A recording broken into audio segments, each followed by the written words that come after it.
Good afternoon, Senator Weinberg. My name is Rita Portenti. I am a second-year law student at Penn State Law. And as you know, I'm working with the Manglona Lab for Gender and Economic Equity this semester.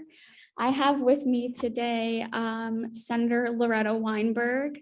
It's an honor and a privilege to have you here with me today. Like I said, I am from New Jersey, and you are a titan to me and a hero of mine. Senator Weinberg is the former majority leader of the New Jersey Senate. You've been described as a liberal lion of the New Jersey Senate and among the most consequential legislators in the history of New Jersey. Some of that legislation covers, it was legislation requiring health insurance companies to pay for at least 48 hours of hospital care for new mothers and their babies, an increase from, I believe, 8 hours at the time. The codification of reproductive rights in New Jersey, the strongest pay equity legislation in the nation. You've been at the forefront of marriage equality in New Jersey, a leader in LGBT rights, and that's just some of the work that you've done. You've had an amazing career in politics, decades-long service and decades-long commitment to public service, excuse me. So working backwards, Senator Weinberg has worked in the New Jersey Senate, and then before that, the New Jersey Assembly, the Teaneck City Council, the Bergen County Board of Freeholders, and before that, a political campaign volunteer. That was just the start of Senator Weinberg's political career. Prior to that, Senator Weinberg worked as a receptionist and assistant after graduating from UCLA. We are so lucky to have someone with such an amazing career to tell us her story. I thank you so much for spending your time with us today. And you've had an amazing career full of firsts. So really, I just want to know about your experiences along the way.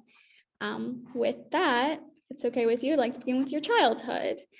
So I know that you were born in the Bronx, but your family later moved to Southern California. Would you say that you had a significant part of your childhood in New York? No, early childhood years were spent in the Bronx, the place of my birth and the place where much of my family still lived at that time. But my parents were divorced, and my mother moved us to California. When people ask, why California? In hindsight, I think it was as far away as she could get and still remain in the United States. But she was a single mom in those years of the late 40s through the 50s when it wasn't quite as, didn't quite have the spotlight on the issues around being a single mom who had to work. And I learned a lot as her daughter, later as her caregiver in her elderly, more frail years, and all those years in between.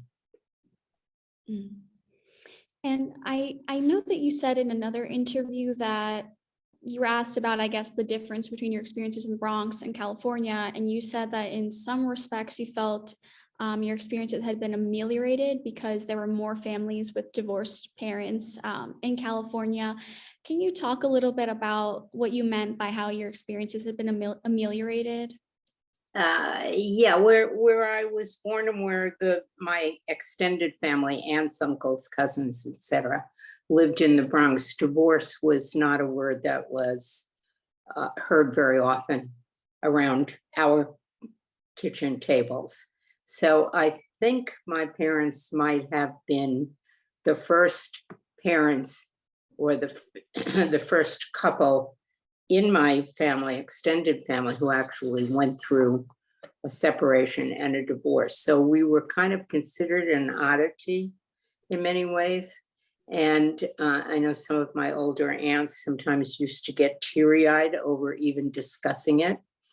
But when we moved to Southern California in particular, where I was put in school, in elementary school, a good many of my class colleagues had different last names from their moms who were remarried or talked about spending the weekends with Dad, who lived someplace else.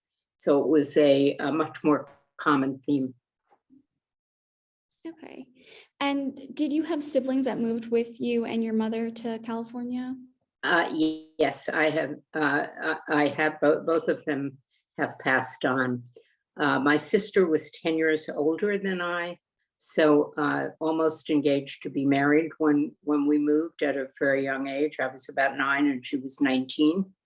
My brother, who was 5 years older than I, moved with us, with my mom and me, to California.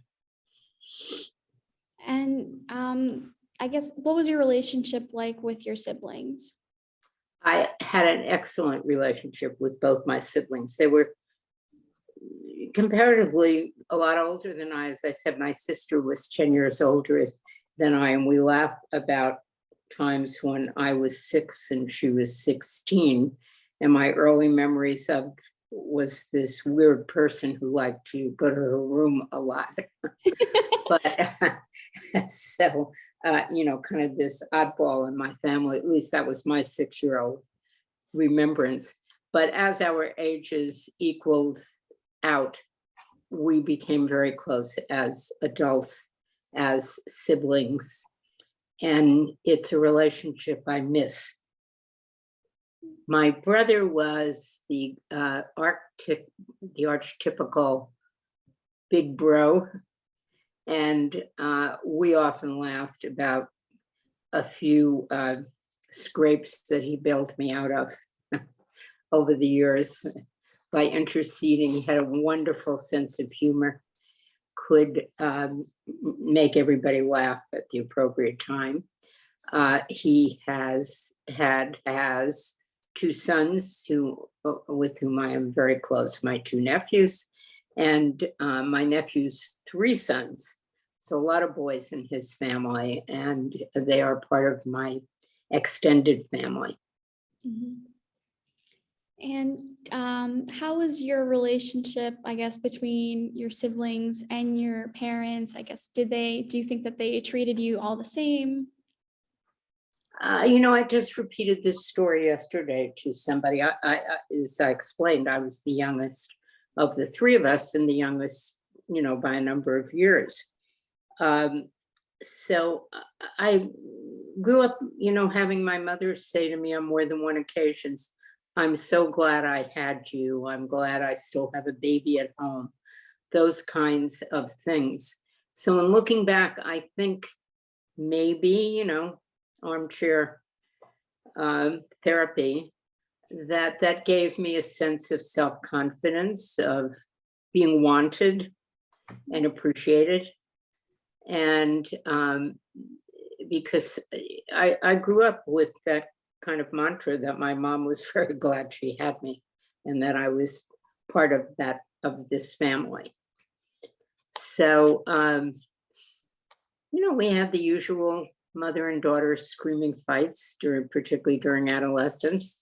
I can remember listening to the screaming fights when my sister was going through, "I'm going to be an actress and I'm not going to college," and a variety of things like that. But, we all survived with, I think, very warm and loving relationship. That brings me to one of my questions, was that it sounds like your mother encouraged you to pursue higher education then? She did. I don't even think it was anything that was spelled out that clearly. I just knew that it would be expected that I would be going to college. Of course, I was privileged to have grown up in California, where the University of California, are you sitting down, cost $37 a semester for an in-state resident and $65 a month for room and board, which included our health and hospitalization insurance at the university medical center, and was a great bargain even in those days. So the $65 a month was something, that it would have been more expensive to keep me at home. Right.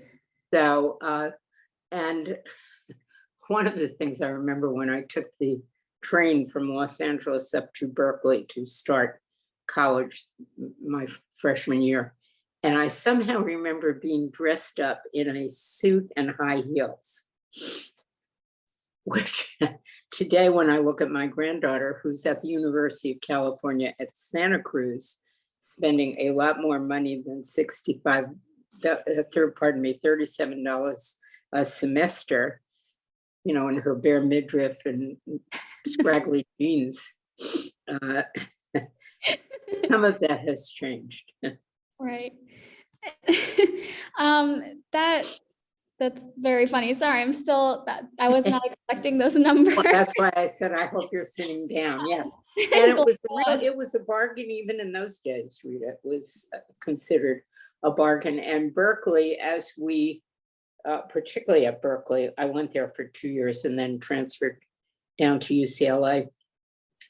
But we used to brag that we had more Nobel Prize winners on the faculty than were at Harvard.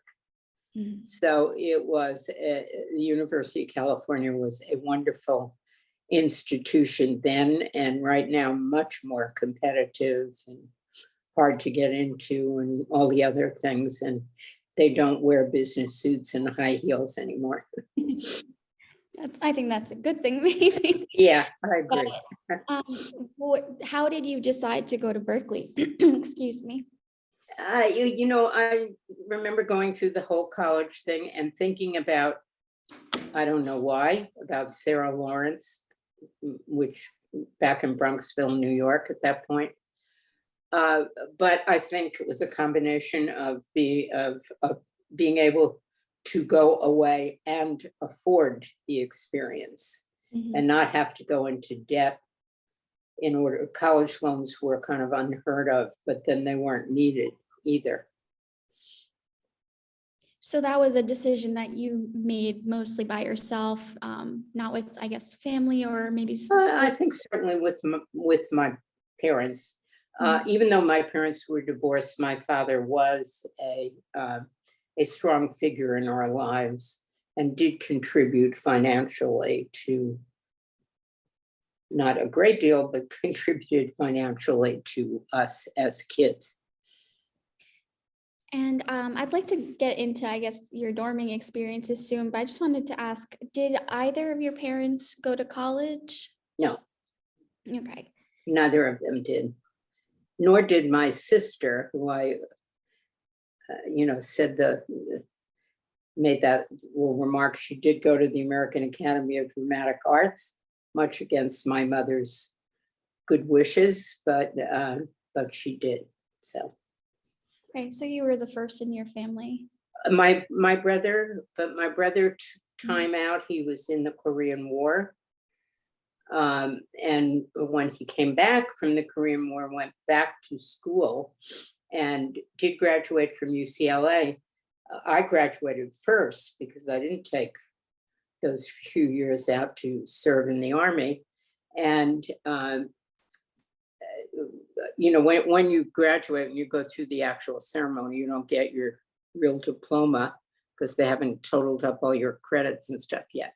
And so soon after graduation, I had gone on a European trip, which I can talk about later, but I asked my brother to go to the office at UCLA and pick up my actual Bachelor of Arts degree. And he was not happy. He said, "Do you think I'm going to go while I'm still a student? I'm going to pick up my baby sister's college degree and I'm still struggling through here." The answer is no. So that became he did go pick it up because I have it to prove that he did. Well, I have more specific questions about your experiences, but I guess just generally, did you ever talk to your brother to compare, I guess, your college experiences with his? Well, yeah, it was very different from my brother. As I said, he had gone to, I think, a community college first. He was not a great student in high school, and then went into the Air Force and came back and had the help of the GI Bill to go to college. I mean, that's a great many of the students I went to school with were going to school under the GI Bill in those years. And we're getting a very good college education at a very affordable price, thanks to those kinds of programs. So he lived at home. He never lived in a dormitory. I mean, he didn't, I think he shared living with, buddies of his, that kind of thing. But he didn't live in a dormitory on campus as I did for a few years. So he didn't have that kind of a college education. And then he was older and had different experiences when he started college. Right. So for your experience in the dormitory, did you, I was doing some research and I heard about in loco parentis. Was that something that you experienced, I guess, or house mother at the time? Yeah, I think we had a residence. I can't quite remember. I think it was a resident counselor of some kind who might have been somebody not much older than the rest of us. And it was, in those days, considered pretty advanced. It was a co-educational dormitory, but separated by floors. Girls were all on one floor and boys all on another floor. We did not, as I see my granddaughter now, actually even sharing restroom facilities with the boys in her dorm or building unit, whatever they call it now. So, and we ate in a common dining room, the men and women. So that was considered pretty progressive because we were under the same roof, even though we were on different floors. And I can remember, if a man was coming on your floor, might have been a maintenance guy to fix something or a visitor, and you'd hear called out, "Man on 3." So the girls on 3 knew, don't run up the hallway in your bra and panties. Mm-hmm. So I could still hear that call every so often, "Man on 3." We all knew to run for cover. Yeah, now, as I said, they even share bathroom facilities. So when I say, well, my granddaughter, well, what about going into the shower and stuff? So she said, well, we have little dressing areas outside the shower to pull closed.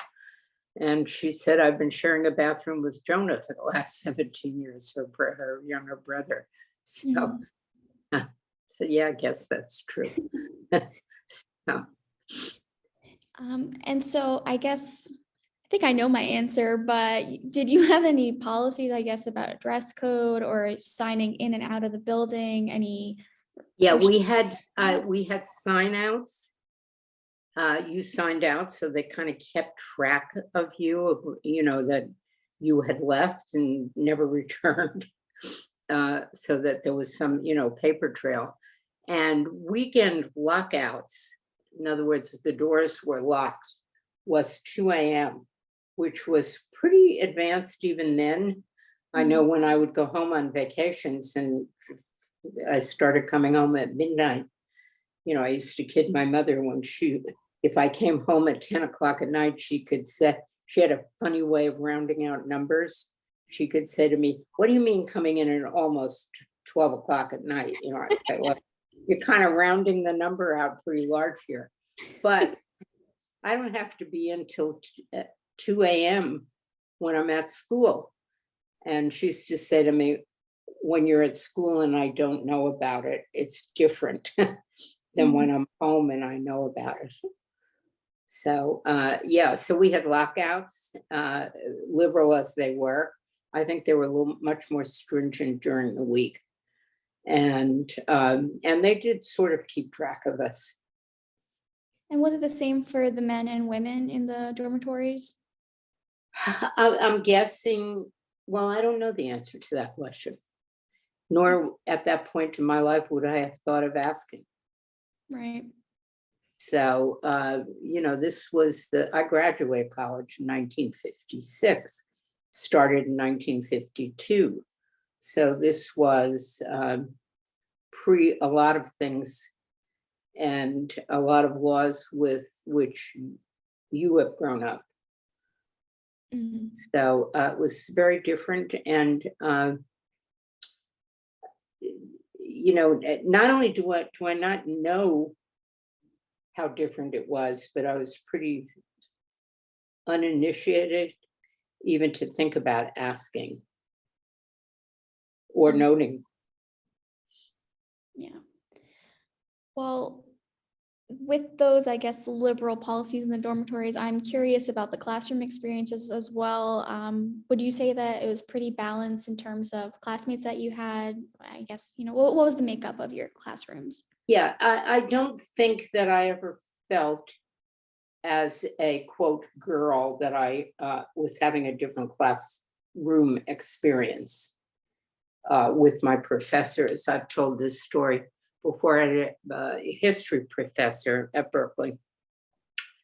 His name was Dr. Hitchcock. And I remember his giving us a lecture that we in the 50s, classes of 1950s, were the uninvolved generation.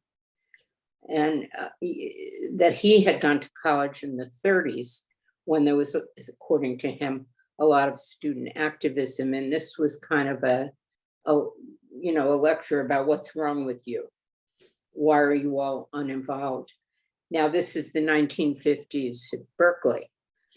So I often wondered what Dr. Hitchcock might have said 10 years later. I'm not sure. And, I don't know how much credit he would take for it, or how much, my God, what did I, be careful what you ask for, because you might get it. So I remember taking a science course that I hated. I had to take a certain amount of science credits, so I picked some kind of botany course. And I had a professor by the name of Pappenfuss, whom I never understood what he was saying from the day I got into the class. I was never able to see under the microscope the half a lima bean that he wanted me to study.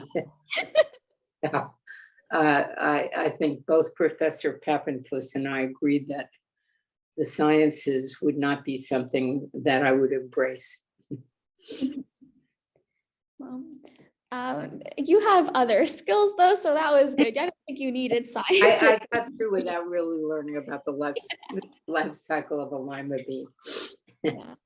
Which vegetable to this day I don't like, by the way. So with Dr. Hitchcock, and maybe not the science professors, but other professors in that, I know you studied history and political science. Did you feel that they encouraged you or supported you personally and professionally? It's a good question. I have to think back. As I said, I don't think, first of all, I wasn't sure what I wanted to do professionally. Mhm. On the downside, I remember my mother encouraging me to become a teacher not because it's a great profession, or not because I was going to love it, or not because it was important, but because I could then have the same school vacations as my potential children would have. Oh, wow. That, in other words, she was telling me that to consider that as a profession, because then as a wife and mom, I could accommodate working into being a wife and a mom, and I wasn't engaged nor planning to get married nor thinking about such things. So I don't think I ever felt discriminated against because I was a woman, but as I said, I'm not sure what I didn't know. Mhm. And I have to go back a moment to high school because, again, whenever I do interviews like this and I'm sort of led to think about experiences in my past that made me into the feisty older lady that I am today, I go back to high school. I had an English teacher, and I remember his name to this day. Now I'm going back to, I went to high school I graduated high school in 1952. So I went to high school in 48 to 52, and his name was Fred Spellacy. And he really challenged us in the way we wrote papers at that point, well beyond what was expected of a high school student then. Added to that, two things. First of all, we all kind of knew he was gay, something you sort of snickered about from time to time. Don't ask me how I knew he was gay, or if it was obvious, I don't know, but everybody knew Mr. Spellacy was gay. And we had a father-daughter dance at the high school, and my father lived back east in New York. So Mr. Spellacy called my mom and said he would like to take me to the father-daughter dance, which he did, by the way. And so when people ask me about my having gotten so involved in the issue around marriage equality, what do I date that to? As obviously, I have gay members of my family, as most other people do, if they have an extended family.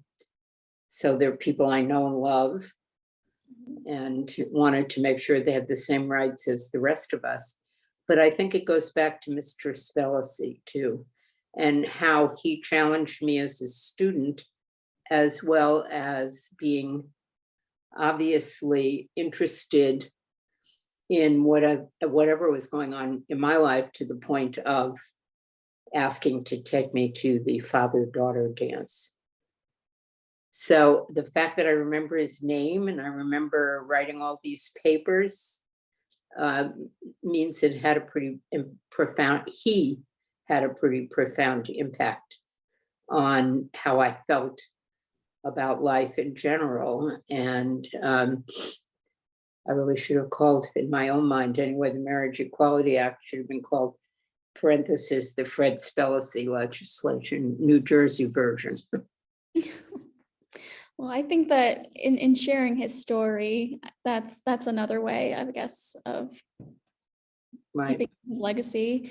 But it sounds like he was a great support system for you. So I love hearing that. Yeah. And it shows how somebody who's just kind of passing through your life momentarily can really have an impact on your life and on how you feel about yourself and where your interests take you. Right. So you would say, or would you say that out of high school and college, that was the person who, I guess, had the biggest impact on you? Yes, absolutely. And I would also add, I have admitted this publicly too, that one of my first role models was a comic strip character called Brenda Starr, Girl Reporter. And she was a comic strip character, beautiful, full red hair.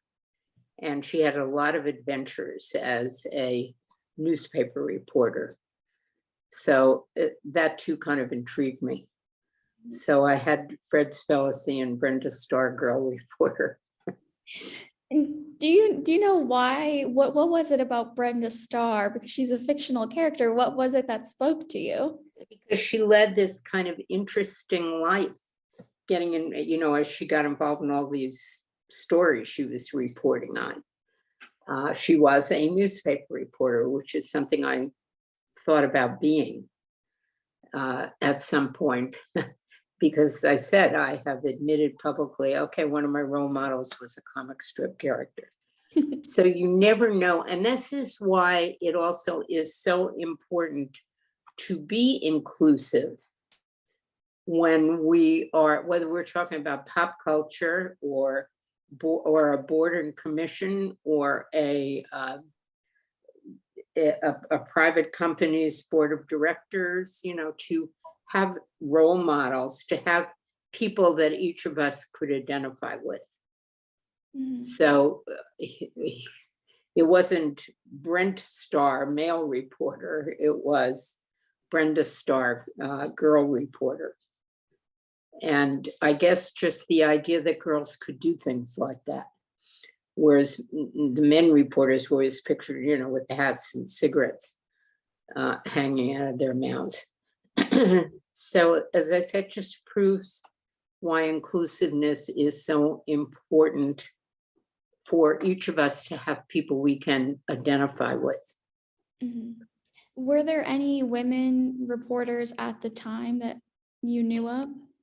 Probably were, but nothing that I can remember. I'm sure she was based upon people who were actually doing that.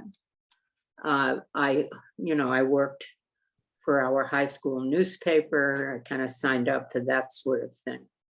Mhm. So I'm sure there were, but nothing No. that comes to mind. I'm surprised I remember as much as I do. It's a number of years back, and I've had some pretty interesting adventures in the interim years. Okay, so with before I talk about your career after college, I know that you got your master's degree in Master of Public Administration. Is that Mhm. correct? And what year was that? Well, there's an interesting little adventure attached with that. I, at the time, this is back in the late 70s, I was working for the County of Bergen as an assistant county administrator and clerk to the board of, they then called it freeholders. They're now called commissioners, county commissioners. And I went to school at night to get my public administration degree. And it was a pretty hard journey, in terms of the number of hours. I had a responsible job, and then I'd go off to FGU for classes at night. And so I finished in a couple of years all of my coursework. And I decided at that point, the only thing I'd left to do was to write my thesis. I decided stupidly to take a break from it all. And of course, I took the break and then never went back to write the thesis. So I was always careful to explain whenever I did a resume for anything published, that, I was always careful to say completed all my coursework for a master's degree of public administration. Oh. But I had not yet ever gotten it. So I, at one point, spent some part of an evening with a couple of friends who included somebody who was an executive vice president at FDU. So in the course of conversation, the story came up and I told him I'd done all my classwork. Just passing conversation. And about a month later, he called me and he said, I checked out your record. And yes, you completed all of your credits. Now this is 2022 to this stage. So I'm moving ahead, about 1980? I'm guessing that I was going to school there. So I'm moving ahead by 40 years or something. Mhm.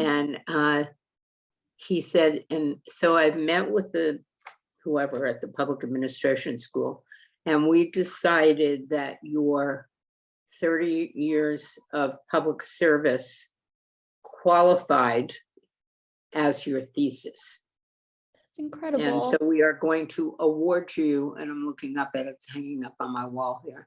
We're going to award you your master's of public administration.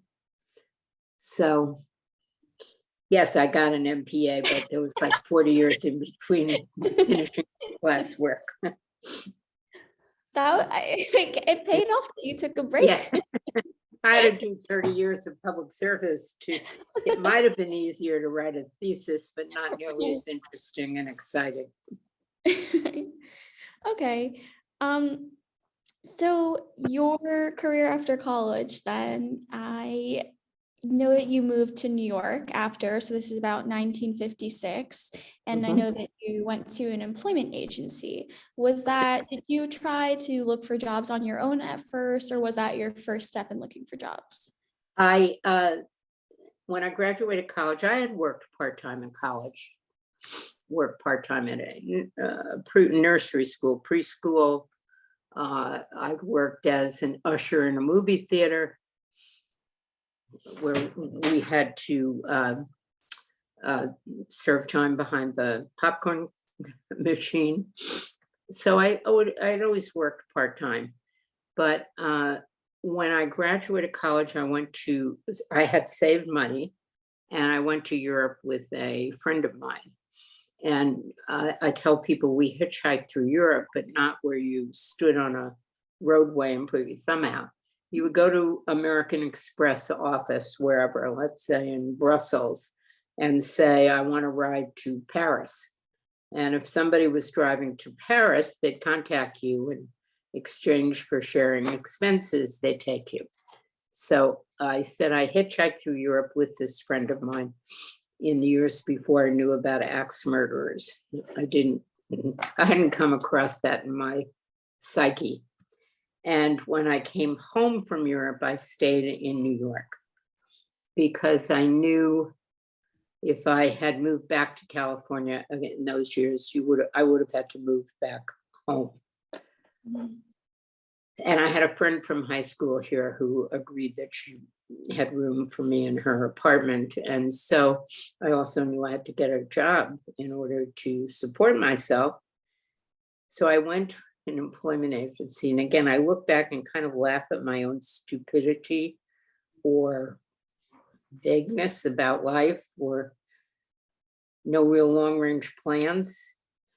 And I told the employment agency I wanted a job between 45th and 50th Street, between 5th and Madison, because that looked like a pretty neat area to work in.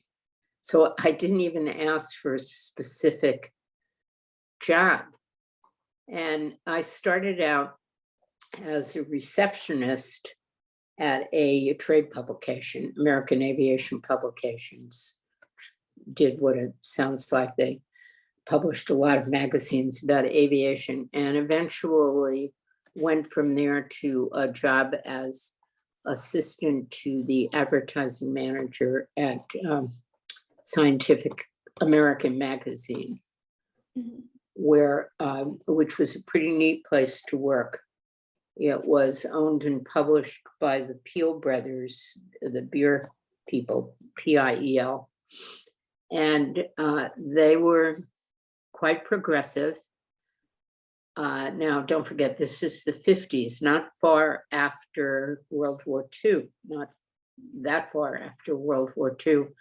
And one of the things they were famous for, beside their editorial content and the kinds of articles they published, but they turned down advertising from any of the Krupp companies because of their participation in Nazi Germany.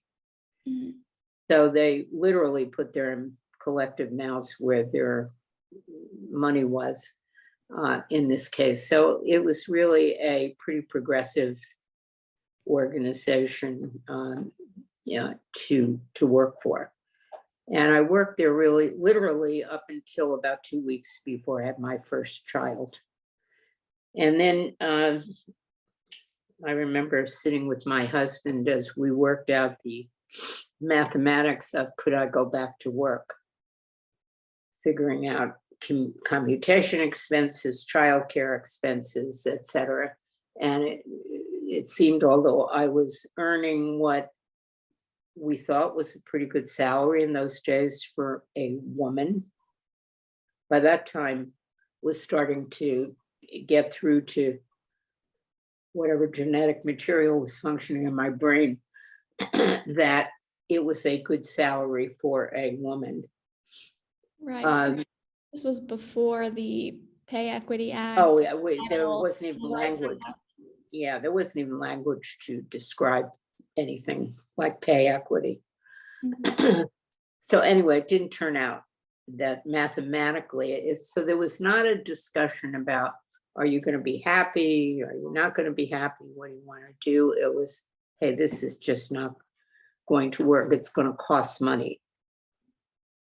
for you to go to work. My mom lived in California, so I didn't have, the in-house grandma babysitter. So, and then lo and behold, pretty soon I was pregnant with my second child. And then we moved from the apartment and bought a house in Teaneck, New Jersey, 1964. And the rest is history. That's where my political activism started. So, like you said, you moved to Teaneck, New Jersey, and this is where you got involved in volunteering. You didn't have your first, I guess, paid position in politics until a few years later. So I guess briefly, if you could explain how it came to be that you and these other mothers got together. And I know you said it was in someone's backyard always, and you got involved in politics. Well, it was 1964. And there were so many issues, and everybody was involved. It was the civil rights movement, the women's rights movement, the anti-war movement. In Teaneck, the school integration issue. And so that's kind of where we made our friends and built our social network and kept young moms somewhat sane. We used to gather in somebody's backyard. Now, remember, this is before computers and things that generate lists automatically. We had to handwrite voters lists in those days. And we used to fill out these 3x5 cards, which were blue cards. You remember the colors? Blue cards for Democrats, salmon color cards for Republicans, and white cards for the independents or unaffiliated.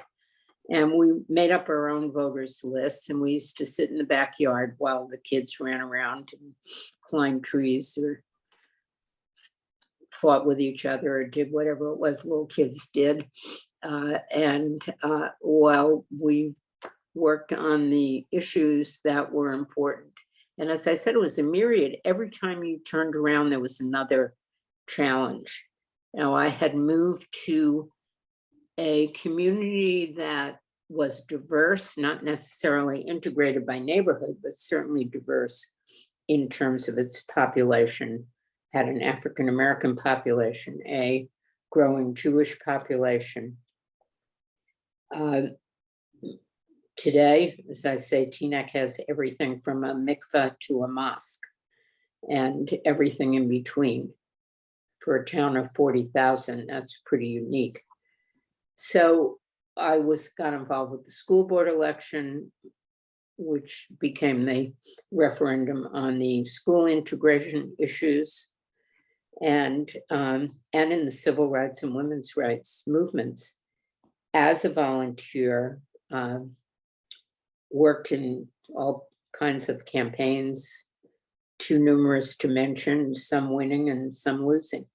And so the 1975 is when you became the clerk for Bergen County Board of Freeholders. And I think you said that you had to be talked into accepting that position. Can you explain, I guess, what you were thinking or feeling at that time, or what that meant for you? Well, I didn't really know that much about the governmental end of it. And it was Jerry O'Connor, who became, since passed on, who was another mentor of mine, a guy, obviously, a white Catholic guy, who really encouraged me in my career, and whom I stayed friendly with very good friends with over the next decades of our lives. And although he has passed on, his wife and I are still very close friends. I have a picture of him here too on my wall. So he came to me and he said, the Democrats are taking over the Board of Freeholders. We would like you to come on board as the clerk to the Board of Freeholders, which is, even though its name sounds kind of mundane, it's really an important position. It keeps the agendas, keeps the flow of work moving, and so on. And it'll pay you a salary. so that you can afford to hire some household help to look after children who were then about 9 and 10 years old, I guess. So although they do not ever remember that they had a stay-at-home mom, they did for the first number of years of their lives. And maybe it was because I was considered a stay-at-home mom, but I didn't really stay at home a lot. I said to them from time to time, I'm very busy building a better world for you. So you'll have to excuse me if I don't have a lot of time for you. But I had a husband, let me just point this out, who was not only supportive emotionally, financially, but he had his own business. So he also had the luxury of taking a child to the dental appointment if necessary, because he was in command of his own time.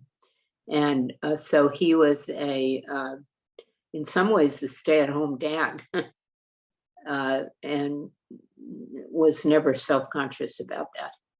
So he was a linchpin, my husband, Erwin, in terms of my being able to get involved in the way I did. And so I guess you just said it now, but I guess you were able to get more involved in your political career because your husband stayed Right. home with kids. And excuse me, I know in this position with the Board of Freeholders, you were able to create the first women, the first office on women and the beginnings of the first domestic violence programs. Yes, we had well, she's still around and still active in the field, Sandy Ramos, who was the first person who brought issues of domestic violence to the public, first person I knew. She used to come to freeholder meetings with 1 or 2 women in tow who were staying at her house who had left abusive situations, and to encourage the county to do something. And Jerry O'Connor, in his inimitable way, used to say, "See Mrs. Weinberg after the meeting." And I would, short of my bringing a couple of these victims home, I'm not sure what they can see me about. Anyway, that led to discussions. And it was a time of, in the 70s, of being able to access a lot of federal money. There was what we call the CEDAR program, Comprehensive Employment Training Act, I think it stood for. And there was a lot of federal grants. And so we were able to get a federal grant where we actually bought or helped to buy a home located in Teaneck, had been part of a little 2-year college campus that had existed. And this house was on the college campus. And it became the first residence for victims of domestic violence any place in New Jersey. I don't know whether it was the first residence nationally, but we were well before our time. Thank you to Sandy Ramos, who helped kind of shake us all out of our lethargy. And by the way, I was able to participate with Jerry O'Connor's blessing to do the first affirmative action program of any county in the state of New Jersey.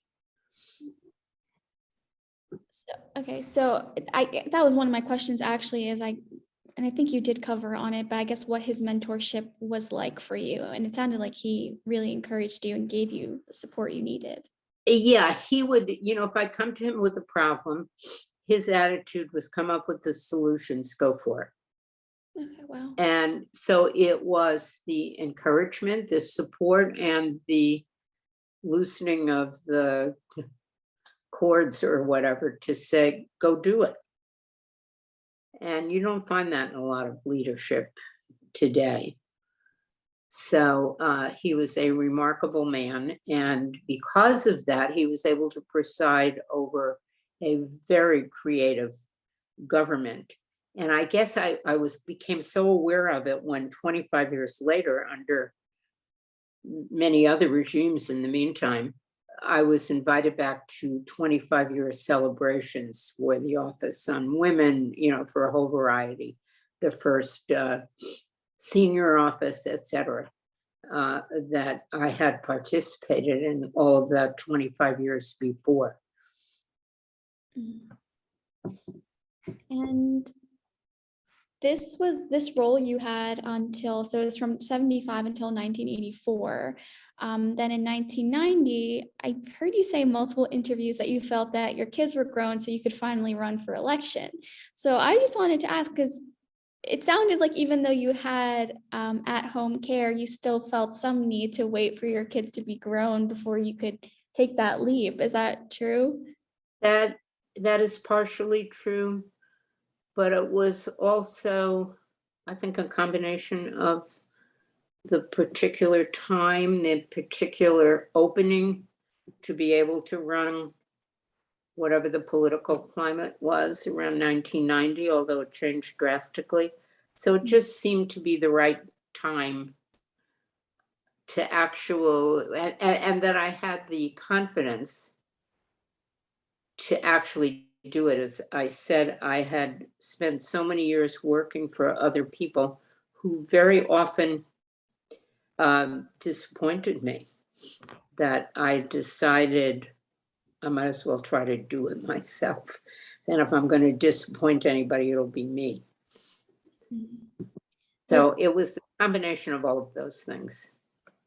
Was it disappointment because you felt that the issues you thought they should be working on, they weren't working on, or like, what was? Yeah, it was, different things for different people.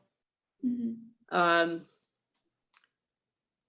I'd watch a candidate who became an office holder compromise what I thought was compromised too much, not articulate the issue appropriately. Why did you vote that way? I said 101 criticisms going through my mind.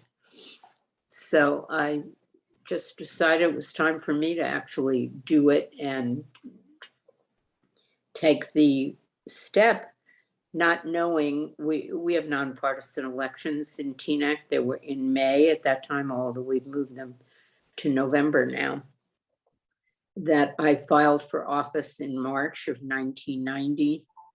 And in April of 1990, we had a shooting in Teaneck of a white policeman who shot a Black young man in the back, and a great upheaval in our community. And I was elected a month later in May. So I often say that I filed for office in one town, but it felt like I got elected in a different town. So there were tremendous years of learning. We had council meetings that literally 10s and 20s and 30s people showed up to talk to us, everybody from Al Sharpton to like-minded people on the right of issues. And it's where I think I learned to actually sit and listen, that things were going on in my own community, among my own neighbors, that I didn't really know about, even though there were people that I worked with, their kids went to school together. But, when I had an African-American woman colleague tell me how she taught her sons to hold their money in their hand when they walk into a store, so they won't be accused of shoplifting. And I thought it would never have occurred to me that I'd have to teach my kids a defensive move, because it wouldn't occur to me that they were going to be accused of shoplifting unless they were shoplifting. Right. So here we lived side by side. We seemed to come from the same middle class economic status. We lived in wonderful integrated Teaneck, but our experiences were very different. That experience on the Teaneck Council, those years, listening to both sides of the issue, really set the stage for what my future public life would be like. Like you said, this set you up for your position or your time in the New Jersey State Legislature. So first it was the New Jersey State Assembly in 1992, and then the New Jersey State Senate in 2005. I guess when you joined, I know your experience joining the Senate was particularly challenging. But would you say that, I guess, joining both the Assembly and the Senate, what was the makeup of those bodies? And did you feel that there was space for women at that time? Not comfortable space for women. I was the first woman from, well, certainly the first woman from my legislative district to run for and be elected to a spot here. Maybe the first woman in Bergen County, I'm not sure. First Democratic woman, because there had been actually a Republican woman from Bergen County who rose to become the Speaker of the House at one point, Mary West Higgins. Anyway, I was the first woman in this legislative district, and it was not a welcoming environment. When I was elected to the first appointed through the county committee structure, because my then predecessor, Bennett Mazer, resigned due to illness, and I was chosen to replace him. I was halfway through my council election. You could, dual office holding was allowed in New Jersey in those years. And I chose to serve out my council spot, but not run again. So I had 2 years of being a dual office holder. I can talk about that because it enlightened me about other things. But in any event, when I first came into the assembly, the Democrats were at their smallest number. I think there might have been 20 of us in the assembly out of 80. I mean, we talk about it, a minority. We were completely irrelevant in terms of our numbers. But there was only one other woman in the caucus, and she soon left to go take a position in the then tail end of the Florio administration. So I was the only woman in the caucus. So it was pretty enlightening being in that back room. And that from time to time, we almost spoke different languages.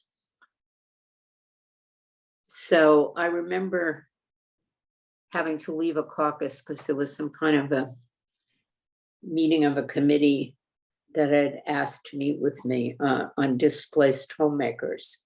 So I said to my caucus members, I have to leave to go to this meeting on displaced homemakers. And one of my colleagues asked something like, what is that? Is that like a bakery co-op or something equally ridiculous? So as I said, we didn't even talk the same language from time to time. So it was enlightening. Hopefully I helped to enlighten my caucus members as they enlightened me. I was never treated to my knowledge publicly, respectfully.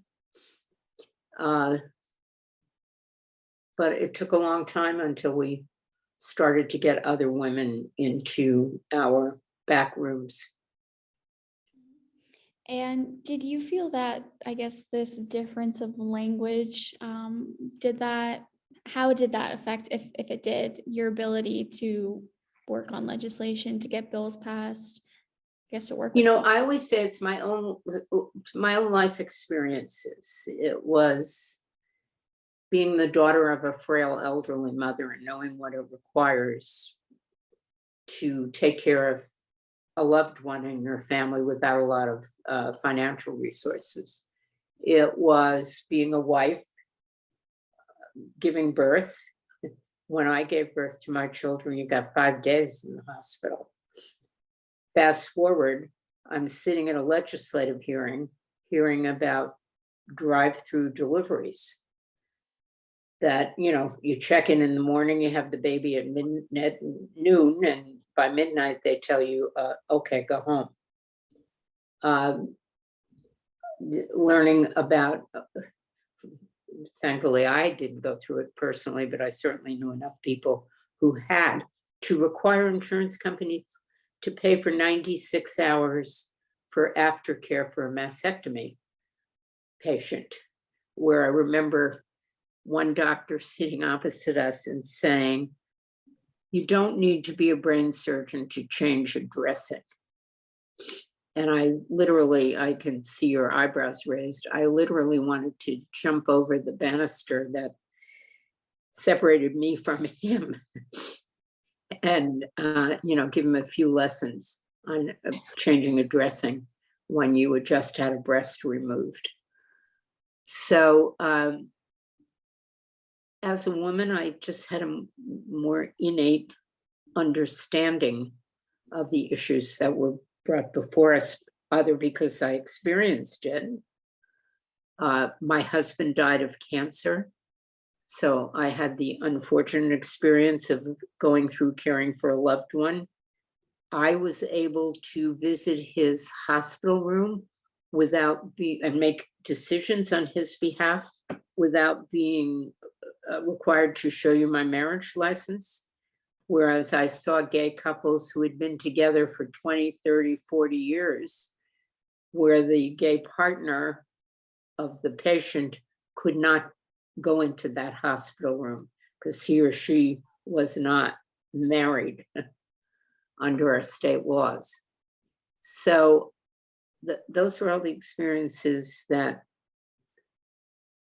really shaped what I was interested in and why I did it, or why it became important to me to do it. And once an issue is important, I guess I have as I always say, a rather competitive spirit. So I'm not letting go until I get to what I think is the proper conclusion. Sometimes you can do it in weeks, sometimes months, sometimes things like banning indoor smoking took 10 years. Marriage equality took a couple of 3 years. The drive-through deliveries were done more quickly because I think the insurance companies were so stupid in trying to defend it. So, you have to be motivated by the issues as the reason for your being there. The reason to be there is it's not the goal of being in public office. And I say that to young people very often, say, well, I want to run for public office. Well, why? It's not running for public office. It's what do you want to do when you get there? What's the driving force? What's your passion? And then finding the way to go for it, and having young people like you and the kinds of support that you get by being able to be an intern in a program such as this really makes me confident about our future, although there is many a time, particularly over the last few weeks of the current political environment, that I've been pretty down about our future. But there are too many of you out there, Rita, that you're not going to let us down. So you have a big responsibility on your shoulders. Thank you for saying that. I'm getting a little bit emotional now. Well, that's what you're here for. That's why you're learning all of this. And that's why you're privileged to have the kind of support you have here, so that you are more educated than my generation was, but we did a lot of hard work on your behalf. Yes. And another important thing, and I think I really learned this so much in Teaneck, we had integrated our schools in 1965, 66, and we were so proud of being this integrated town that between 1966 and 1990, when we had this terrible incident in Teaneck with the shooting, that we hadn't really nurtured it. We thought we'd accomplished it. And what I learned, as hard as the work is, that you can't say you've solved a problem because you passed a law or you integrated your schools or you made your police department more responsive, whatever it is. You've really got to nurture it, and you have to make sure that transparency and sunlight is on all of these things. So, you keep it going. Absolutely. Because otherwise, once it gets out of the spotlight, people tend to start slipping back to the old ways. So it's hard work, but hardest work is raising children. And my kids are approaching age 60, and I'm still involved in their lives, and I still remind them to go get their vaccinations and all the other things, as if they were 6. Mhm. So, parenthood never ends, and accountability in government never ends. Well, I think I just have 3 quick questions for you, and I think that Sure. that leads into the conclusion really well.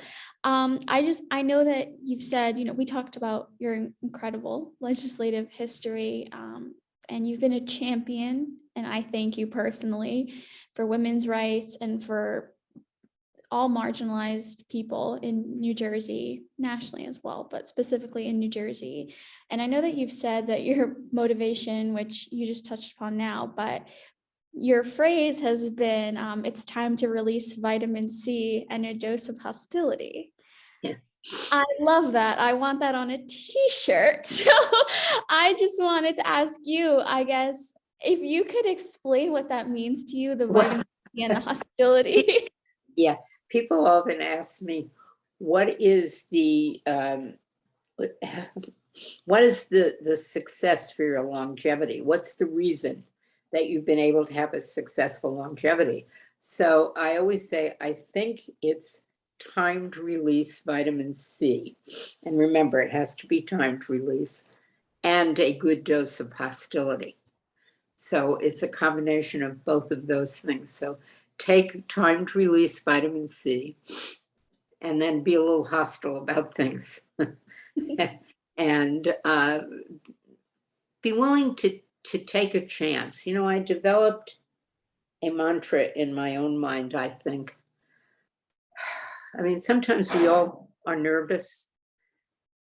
This is scary. I'm putting my foot through this door. Oh my God, what's going to happen? And I would repeat to myself, they really can't take away anything that's really important to me, my husband and my children. And I would kind of hang on to that if I lost everything else, these are the people and the reason and the importance of my life. So that's how I kept myself from being scared when I was scared. So find that little thing in yourself that makes you willing to put your foot through that door or your toe in the water. And yeah, have I been successful a lot? Yes. Part of it because I've always been in the right place at the right time. Some of it is dumb luck. Some of it is I chose the right place to live and the friends I made. And others of it is sometimes I lost or didn't win the battle. I left a lot of things that I would have liked to have gotten done in the legislature undone because I just couldn't get it done in the time I was there. So life is an adventure.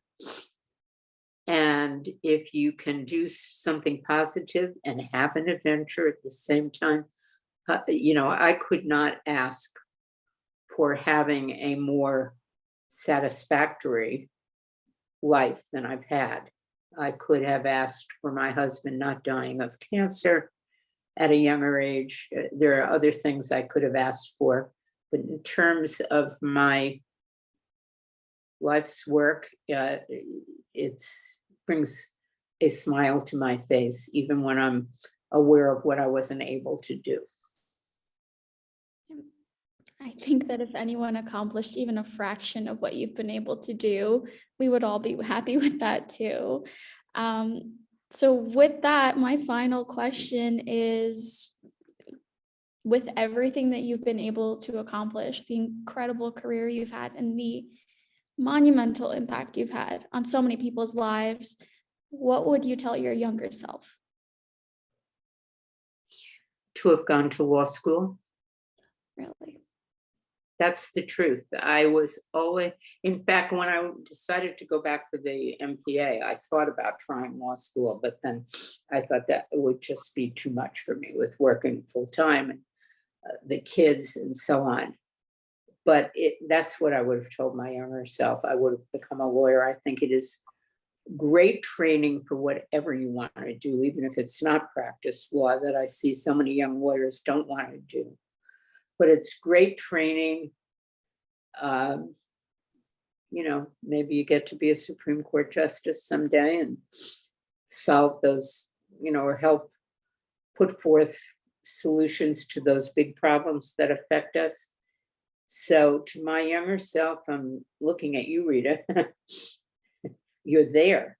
So use this to find a life that brings you passion, while you use your great education to help other people, to make the world a little bit better.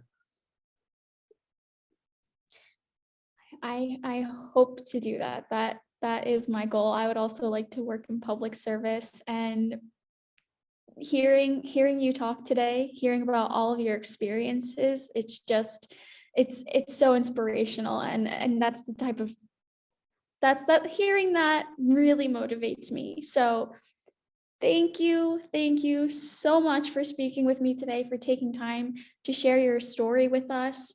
It really means a lot to me, this project, because I think that your work should be shared. People should know your name and should know your story. When we think about the codification of reproductive rights in New Jersey, your name has to be tied to that and so much more. So just thank you so much for everything you've done and for working with us.